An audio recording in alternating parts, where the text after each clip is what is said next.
Oi, gente, tudo bem? Então vamos para mais um videozinho, tá? Transformações químicas nos seres vivos.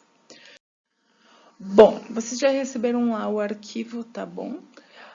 Que fala sobre as transformações químicas nos seres vivos. Então a prof selecionou só 3, né, das transformações químicas que ocorrem nos seres vivos, mas são inúmeras as transformações químicas que ocorrem nos seres vivos, porque nós temos, né, nós seres humanos somos vivos e também as plantas, as bactérias, enfim, né, os fungos são vivos e temos, enquanto ser vivo, o nosso metabolismo, né? E para ele funcionar, a gente precisa, então, aí que várias reações químicas estejam ocorrendo a todo momento e a gente vai falar apenas de 3 coisas que a gente costuma fazer, tá bom? Na verdade, 2 coisas enquanto ser humano e uma coisa aí que as plantas fazem e que vocês já devem saber porque viram lá na aulinha que a prof enviou.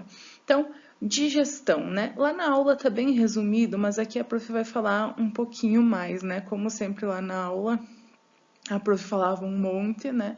Aqui nos vídeos também. Então, o que acontece? Quando a gente se alimenta, os alimentos, a gente come lá um feijão, um arroz, um pão, né? A gente precisa que as moléculas, a estrutura química que compõe esse alimento, ela seja toda quebradinha lá em partes. Por quê? A energia que está nesse alimento, ela precisa chegar para cada célula do nosso corpo. Então, o processo de digestão faz isso, é a quebra dessas moléculas desses alimentos para que ele chegue a cada célula do nosso corpo. Quando chega lá na célula do nosso corpo, essa energia, né, vai ser utilizada lá num processo chamado respiração. Então, a gente precisa disso lá na respiração, que é o próximo que a gente vai ver. Claro que vocês no 6º ano veem esse processo muito mais simples, tá bom? Então, vamos começar aqui, ó. Na boca, a gente já inicia o nosso processo de digestão. Então, quando a gente come pão, massa, né? Lá no pão é muito um bom exemplo para a gente ver que a digestão já começa ali. Então, a pitialina é uma enzima que está na nossa boca e que ela já inicia a digestão dos pães, das massas, né, que são os carboidratos, os amidos. Então, ela vai quebrar esses carboidratos e transformar em maltose, né? Isso é importante porque depois, quando esse alimento percorrer aqui, ó, vai passar pela boca, estão vendo amarelinho, né? Então, boca, esôfago, vai chegar depois aqui no estômago, se eu conseguir aqui com o mouse, né? Difícil. E depois vai vir aqui para o intestino, né? Então, lá no intestino que vão ser absorvidos os nutrientes. Então, a maltose é um nutriente que depois vai lá para nossa célula, certo? Então, a nossa célula vai absorver esses nutrientes.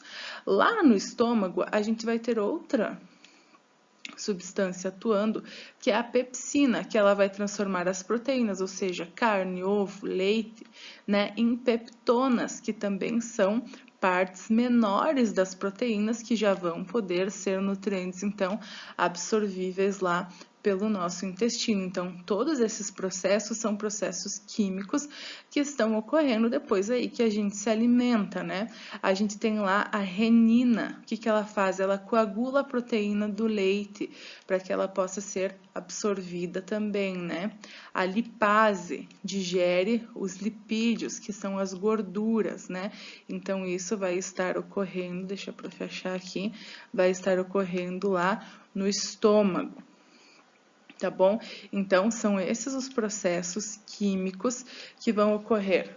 Então, lá na boca e lá no estômago. Vocês precisam decorar isso? Não, vocês só precisam entender que o nosso corpo é cheio de processos metabólicos, entre eles transformações químicas que vão transformar os alimentos, que vão transformar as bebidas que a gente ingere em outras substâncias para que elas possam ser absorvidas pelo nosso corpo e transformadas em energia, ou às vezes vão ser transformadas em coisas ruins, né? Alguns medicamentos que a gente ingere podem ser transformados em coisas que vão nos dar efeitos colaterais, como a gente já estudou, né?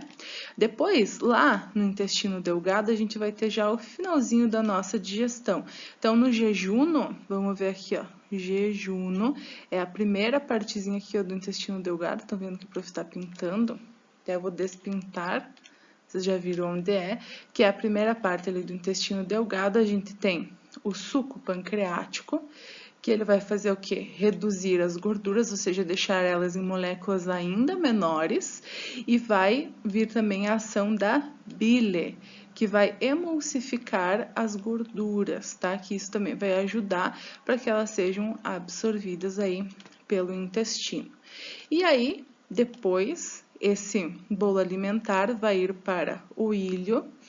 Deixa eu pintar aqui ele de outra cor, que é a próxima parte do intestino delgado. Ah, então, a próxima parte aqui do intestino delgado, que não está escrito aqui no nosso desenho, né? Mas já é a parte final do intestino delgado, então seria mais ou menos aqui as porções finais. Estão vendo que agora aqui vai se encostar lá, já vai começar aqui o intestino grosso, aonde vai o quê? A absorver os nutrientes. E aí a gente tem microvilosidades. Vamos ver se a prof consegue desenhar. É como se ele fosse cheio disso aqui, ó, são microvilosidades, elas são quase que, elas são bem pequenininhas, né? Então, elas ficam lá com esses movimentos, essas partículazinhas vão entrando ali e vão sendo absorvidas, né? Então, para que elas sejam absorvidas, precisa o quê? Que passe por todas essas etapas aqui que a prof já riscou, todas essas transformações químicas, para que o William, então, possa finalmente absorver os nutrientes. Se não estivessem passado por esses processos químicos, não seriam absorvidos. Depois, o intestino grosso só vai o quê? Absorver a água, e o reto e ânus vão o quê? Eliminar as fezes, né? Quando estiver no momento certo. Então, a digestão, vocês viram que a gente tem vários processos químicos que ocorrem aí dentro do nosso corpo. Na respiração, a gente também tem, né, processo químico. Então, a gente tem um músculo diafragma, que ele fica aqui embaixo, tá? Não tá aparecendo ali, ó. Quando o diafragma baixa, o ar entra.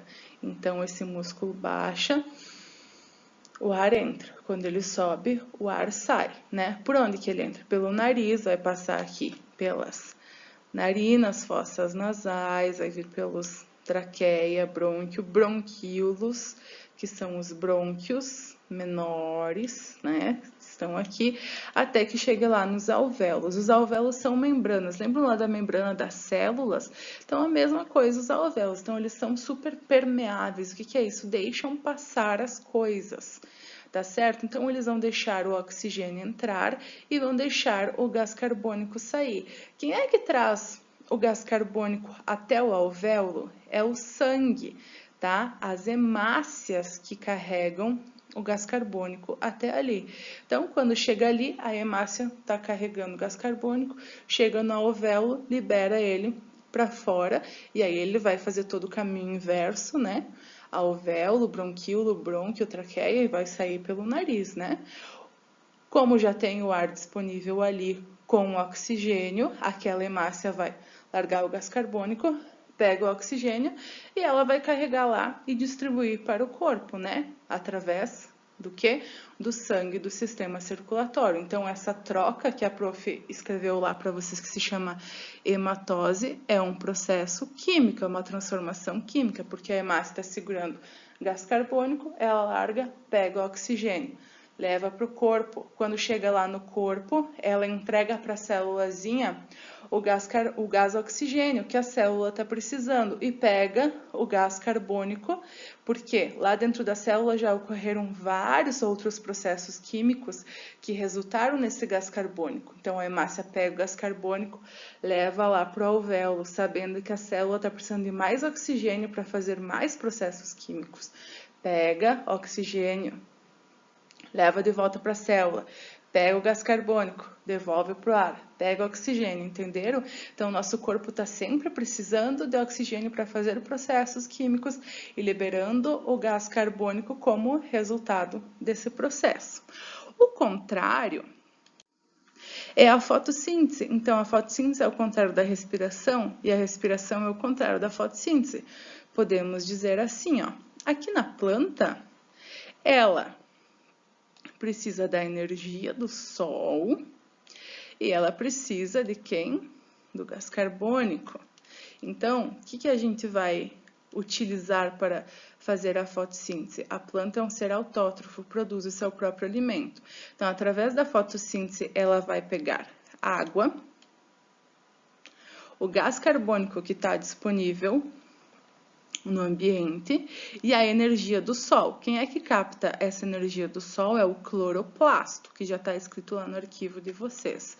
Então, com a água que ela pegou, mais o gás carbônico e utilizando a luz, estão vendo aqui, ó, como energia, a planta consegue fazer uma transformação química e isto resulta em glicose, que é o alimento da planta, água e oxigênio.